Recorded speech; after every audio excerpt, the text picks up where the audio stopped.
ওনাদেরকে অ্যারেস্ট করে আমরা 70 মার্ক যখন অ্যারেস্ট করি এবং অ্যারেস্ট করে যখন ভেরিফাই করা হয় তখন দেখা যায় ওনারা মায়ানমারের নাগরিক।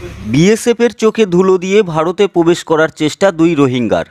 প্রিয় দর্শক, আপনারা দেখছেন পিসি নিউজ বাংলা। মোটা টাকা ঘুষ দিয়ে সীমান্ত পার করে কয়েক পা এগোতেই পুলিশের জালে 2 রোহিঙ্গা। ধৃতদের জেরা করে জানা যায় তারা মায়ানমার রাখাইন প্রদেশের বাসিন্দা। সেখান থেকে কয়েক বছর আগে বাংলাদেশের কক্সবাজার এলাকায় অনুপ্রবেশ করে। নেপালে যাওয়ার উদ্দেশ্যে বাংলাদেশ হয়ে ভারতে অনুপ্রবেশ করে গ্রেপ্তার 2 রোহিঙ্গা।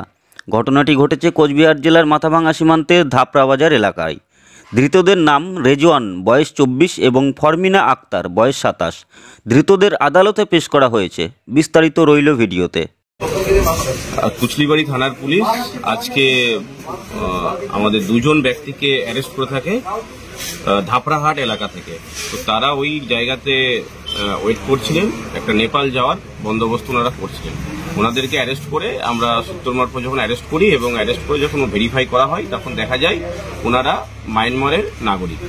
তো আমরা যে রোহিঙ্গা 2 জন আছে ওনারা হাজব্যান্ড ওয়াইফ, ওনাদের 2 জনকে অ্যারেস্ট করেছি এবং ওনাদের এগেনস্টে আইনত ব্যবস্থা নেওয়া হয়েছে। নিজের ব্যবসার বিজ্ঞাপন দিয়ে পৌঁছে যান লক্ষ লক্ষ মানুষের কাছে।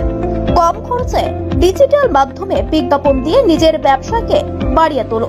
পিসি নিউজ বাংলা পোর্টাল চ্যানেলটিকে ফলো করুন, লাইক করুন, শেয়ার করুন। পিসি নিউজ বাংলা, এই খবরটি ভালো লাগলে অবশ্যই লাইক এবং শেয়ার করবেন।